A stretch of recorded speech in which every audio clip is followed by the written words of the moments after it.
Don Quijote de la Mancha, capítulo cuarto, de Don Miguel de Cervantes. Capítulo cuarto, de lo que le sucedió a nuestro caballero cuando salió de la venta. Este capítulo contiene algunas ilustraciones de Dogue.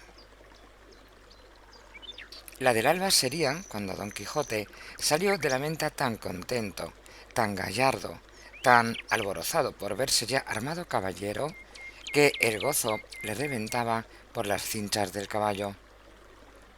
Mas, viniéndole a la memoria los consejos de su huésped cerca de las prevenciones tan necesarias que había de llevar consigo, especial la de los dineros y camisas, determinó volver a su casa y acomodarse de todo, y de un escudero, haciendo cuenta de recibir a un labrador vecino suyo, que era pobre y con hijos, pero muy a propósito para el oficio escuderil de la caballería. Con este pensamiento guió a Rocinante hacia su aldea, el cual, casi conociendo la querencia, con tanta gana comenzó a caminar, que parecía que no ponía los pies en el suelo. No había andado mucho cuando le pareció que a su diestra mano, de la espesura de un bosque que allí estaba, salían unas voces delicadas, como de persona que se quejaba, y apenas las hubo oído cuando dijo: Gracias doy al cielo por la merced que me hace, pues tan presto me pone ocasiones delante donde yo pueda cumplir con lo que debo a mi profesión y donde pueda coger el fruto de mis buenos deseos. Estas voces, sin duda, son de algún menesteroso o menesterosa que ha menester mi favor y ayuda. Y volviendo las riendas, encaminó a Rocinante hacia donde le pareció que las voces salían, y a pocos pasos que entró por el bosque, vio atada una yegua a una encina y atado en otra a un muchacho, desnudo de medio cuerpo arriba hasta la edad de 15 años, que era el que las voces daba, y no sin causa, porque le estaba dando con una pretina muchos azotes un labrador de buen talle, y cada azote le acompañaba con una reprensión y consejo. Porque decía: la lengua queda y los ojos listos. Y el muchacho respondía: no lo haré otra vez, señor mío, por la pasión de Dios, que no lo haré otra vez, y yo prometo de tener de aquí adelante más cuidado con el hato. Y viendo don Quijote lo que pasaba, con voz airada, dijo: descortés, caballero, mal parece tomaros con quien defender no se puede. Subid sobre vuestro caballo y tomad vuestra lanza, que también tenía una lanza arrimada a la encina a donde estaba arrendada la yegua, que yo os haré conocer, ser de cobardes, lo que estáis haciendo.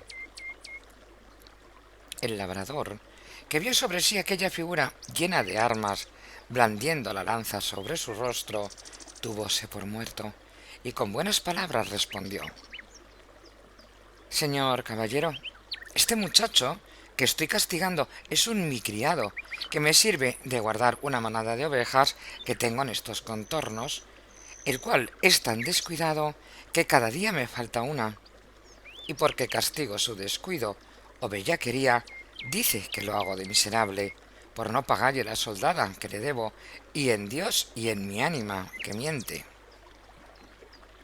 ¿Miente? ¿Delante de mí, ruin villano?, dijo don Quijote.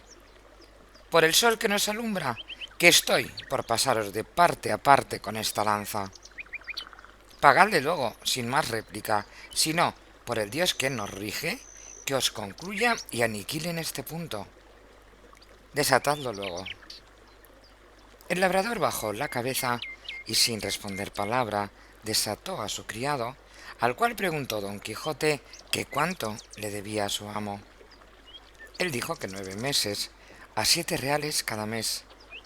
Hizo la cuenta don Quijote y halló que montaban 73 reales, y díjole al labrador que al momento los desembolsase si no quería morir por ello.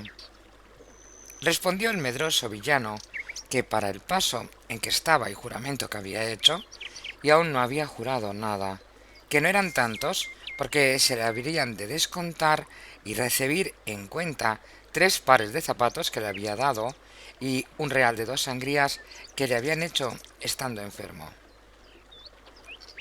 Bien está todo eso, replicó don Quijote, pero quédense los zapatos y las sangrías por los azotes que sin culpa le habéis dado, que si él rompió el cuero de los zapatos que vos pagastes, vos le habéis rompido el de su cuerpo, y si le sacó el barbero sangre estando enfermo, vos en sanidad se la habéis sacado, ansí que por esta parte no os debe nada. El daño está, señor caballero, en que no tengo aquí dineros. Véngase Andrés conmigo a mi casa, que yo se los pagaré, un real sobre otro. ¿Irme yo con él?, dijo el muchacho. Mas, mal año. No, señor, ni por pienso, porque en viéndose solo me desuelle como un San Bartolomé. No hará tal, replicó don Quijote.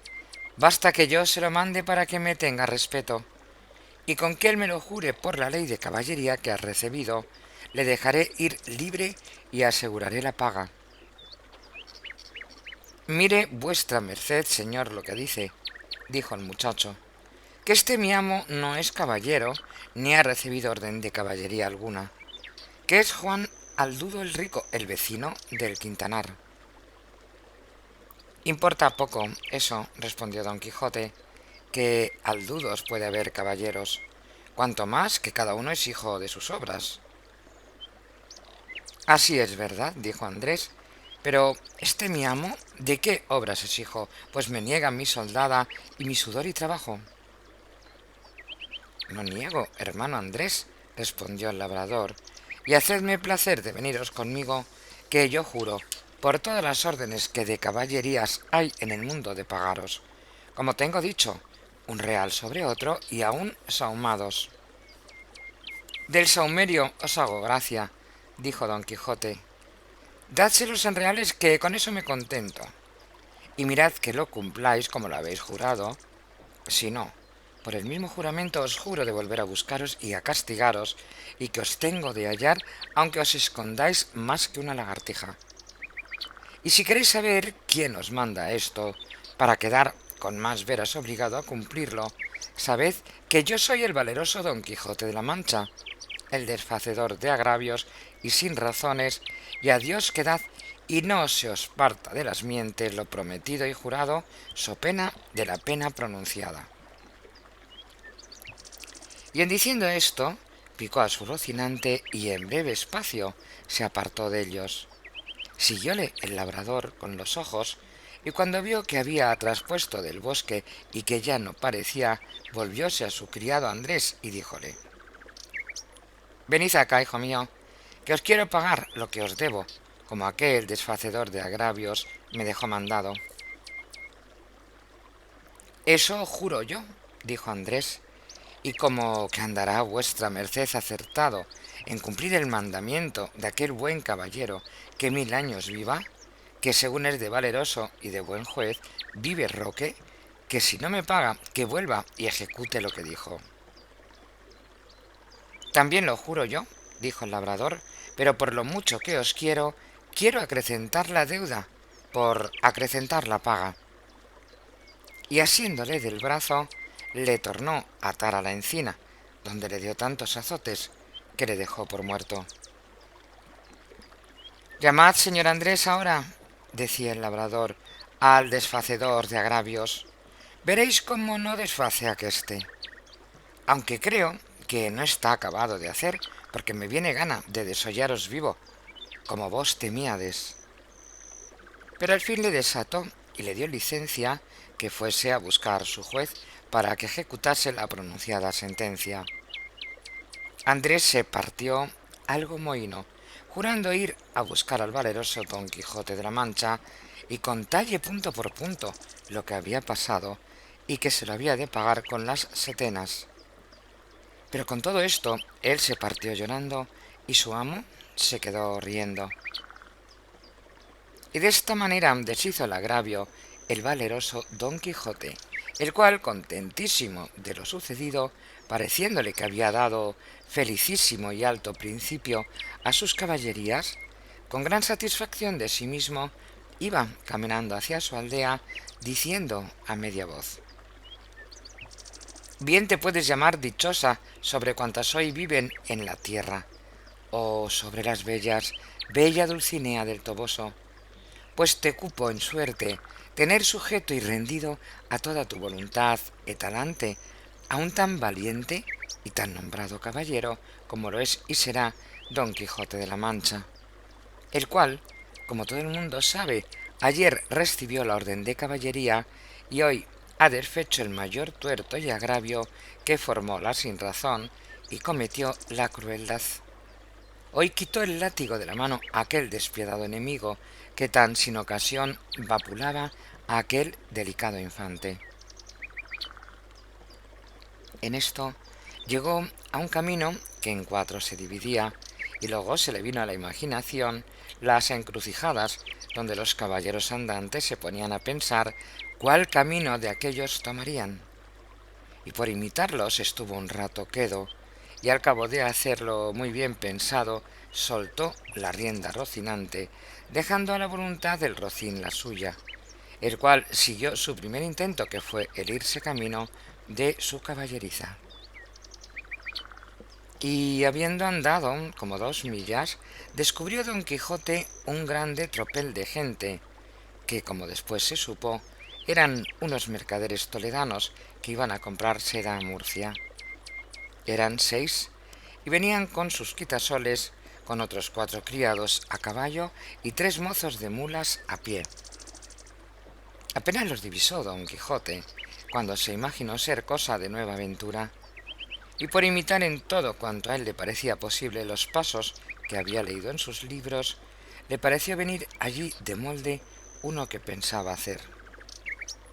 Y así, con gentil continente y denuedo, se afirmó bien en los estribos, apretó la lanza, llegó la darga al pecho, y puesto en la mitad del camino, estuvo esperando que aquellos caballeros andantes llegasen, que ya él por tales los tenía y juzgaba. Y cuando llegaron a trecho que se pudieron ver y oír, levantó Don Quijote la voz y con ademán arrogante dijo: «Todo el mundo se tenga, si todo el mundo no confiesa, que no hay en el mundo todo doncella más hermosa que la emperatriz de la Mancha, la sin par Dulcinea del Toboso». Paráronse los mercaderes al son de estas razones y a ver la extraña figura del que las decía, y por la figura y por las razones luego echaron de ver la locura de su dueño, mas quisieron ver despacio en qué paraba aquella confesión que se les pedía, y uno de ellos, que era un poco burlón y mucho discreto, le dijo: «Señor caballero, nosotros no conocemos quién sea esa buena señora que decís. Mostrádnosla, que si ella fuere de tanta hermosura como significáis, de buena gana y sin apremio alguno, confesaremos la verdad que por parte vuestra nos es pedida». «Si os la mostrara», replicó Don Quijote, «¿qué hiciérades vosotros en confesar una verdad tan notoria? La importancia está en que sin verla lo habéis de creer, confesar, afirmar, jurar y defender. Donde no, conmigo sois en batalla, gente descomunal y soberbia. Que ahora vengáis uno a uno, como pide la orden de caballería, ora todos juntos, como es costumbre y mala usanza de los de vuestra ralea. Aquí os aguardo y espero, confiado en la razón que de mi parte tengo». «Señor caballero», replicó el mercader, «suplico a vuestra merced, en nombre de todos estos príncipes que aquí estamos, que porque no encarguemos nuestras conciencias confesando una cosa por nosotros jamás vista ni oída, y más siendo tan en perjuicio de las emperatrices y reinas de la Alcarria y Extremadura, que vuestra merced sea servido de mostrarnos algún retrato de esa señora, aunque sea tamaño como un grano de trigo, que por el hilo se sacará el ovillo, y quedaremos con esto satisfechos y seguros, y vuestra merced quedará contento y pagados.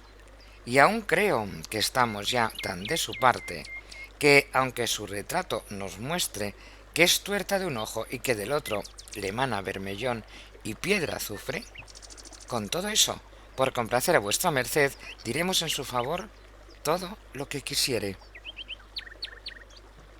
No le mana, canalla infame, respondió don Quijote encendido en cólera. No le mana, digo, eso que decís, sino ámbar y algaria entre algodones. Y no es tuerta ni corcovada, sino más derecha que un uso de Guadarrama.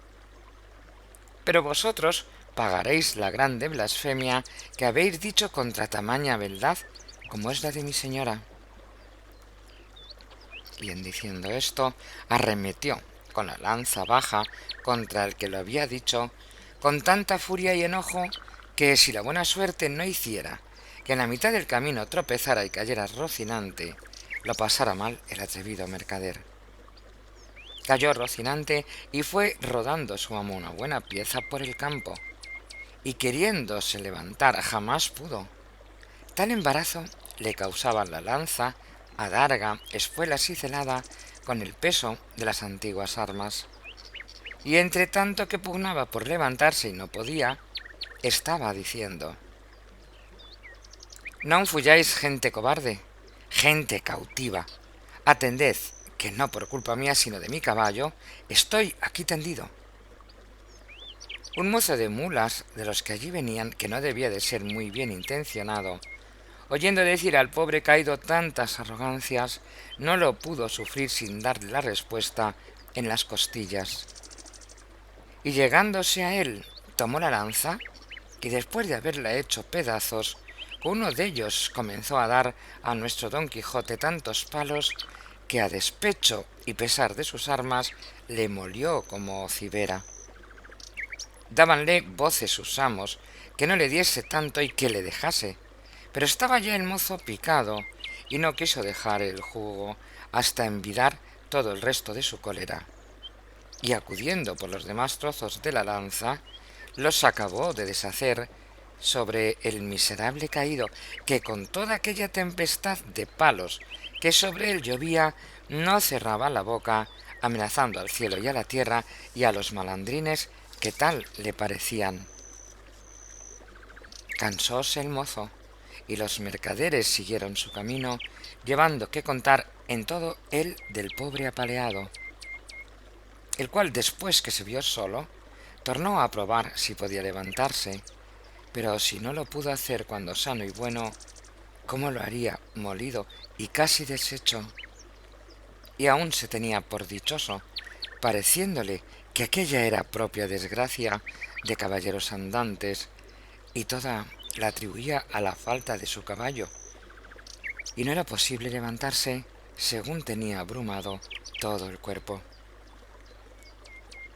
Leído por Teresa para Jardín de Palabras.